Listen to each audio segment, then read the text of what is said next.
Hello students, मैं विशाल गुप्ता आपका teacher. कैसे हो आप सब स्टूडेंट्स? इस वीडियो में मैं आपको क्लास 12 का जो हमारा सब्जेक्ट है इंडियन इकोनॉमिक डेवलपमेंट का, उसका chapter number 4 economic reforms since 1991 NEP new economic policy को आगे कंटिन्यू कराने जा रहा हूँ। स्टूडेंट्स, पिछली वीडियो में हमने पर्टिकुलरली इसका लिबरलाइजेशन वाला टॉपिक किया था, NEP के अंडर आने वाला। इस बार हम प्राइवेटाइजेशन वाला टॉपिक करेंगे। तो चलिए स्टार्ट करते हैं। Privatisation is the process of involving the private sector in the ownership और operations of the state owned enterprise. मतलब एक वो प्रोसेस है जिसमें हम प्राइवेट सेक्टर को इन्वॉल्व करते हैं और जहाँ तो उनको मालिकाना हक देके या उनको बिजनेस चलाने के लिए, जिसमें कि गवर्नमेंट ओन्ड एंटरप्राइजेज हैं। It implies gradual withdrawal of government ownership and management from public sector। इसका मतलब है कि धीरे धीरे हम विड्रॉ करते जा रहे हैं या गवर्नमेंट विड्रॉ करती जा रही है अपनी ऑनरशिप या management from the PSUs, public sector enterprises को। It may happen in two way, ये दो तरीके से हो सकता है। पहला है outright sale of the government enterprise, जहाँ तो पूरे तरीके से इसको बेच दिया जाए, या इसको क्या किया जाए, withdrawal of government ownership and management from the mixed enterprises, जहाँ तो फिर उनको क्या किया जाए, उनकी मैनेजमेंट से या उसको विड्रॉल कर दीजिए ऑनरशिप से या मैनेजमेंट से मिक्स्ड एंटरप्राइजेज। मिक्स्ड एंटरप्राइजेज वो एंटरप्राइजेज होती हैं जिसमें प्राइवेट सेक्टर और पब्लिक सेक्टर दोनों इन्वॉल्व होते हैं ऑनरशिप एंड मैनेजमेंट में। हाँ, अब हम आगे बात करेंगे need for privatization. So the process of industrialization was initiated during the second 5-year plan, assigning a key role to PSUs. उसके बाद the gradual policy resolution 1956 clearly and categorically stated the significance of PSUs in the process of growth and development. ठीक है जी। शुरू में क्या हुआ था, जब इंडस्ट्रियलाइजेशन स्टार्ट किया गया था सेकेंड 5-year प्लान में, तो मेन रोल किसको दिया गया था, PSUs को, पब्लिक सेक्टर अंडरटेकिंग को।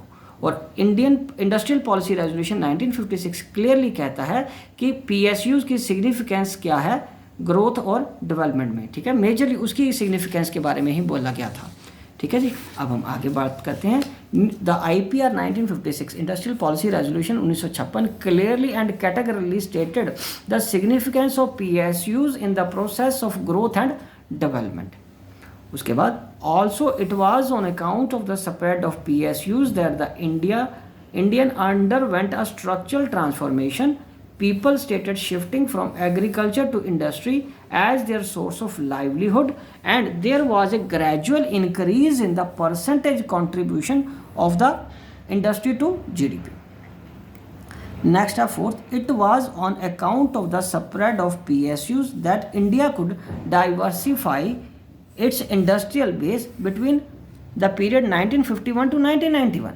और धीरे धीरे gradually most public sector undertakings क्या हुई, एक turn into a dead weight loss mounting, जिसके लॉसेस बहुत बढ़ते जा रहे थे, एंड PSUs बिकम अनसस्टेनेबल, और उनको कंट्रोल करना या उनको मैनेज करना या उनको चलाना मुश्किल होता जा रहा था।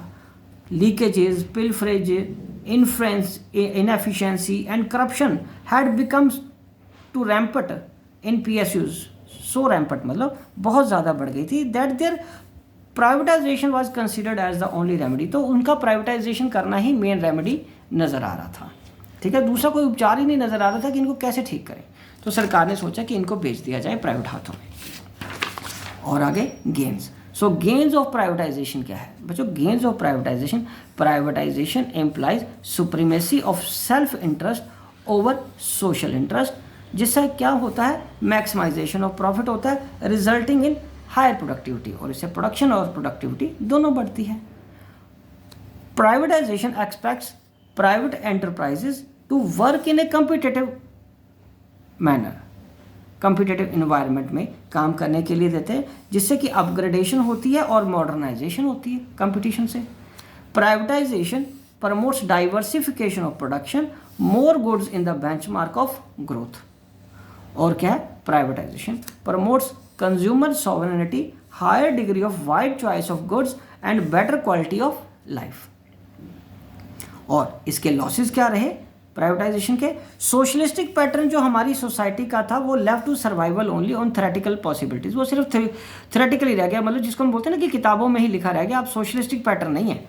It loses the practical relevance once PSUs are sold to the private entrepreneurs, जब वो प्राइवेट एंटरप्रेन्योर्स को बेच देगी तो सोशल पैटर्न, सोशलिस्टिक पैटर्न अपने आप खत्म हो गया था. So, privatization encourages the free play of the market forces, which result in the increase in the price of goods. Weaker section of the society can't afford costly goods. ठीक है बच्चों.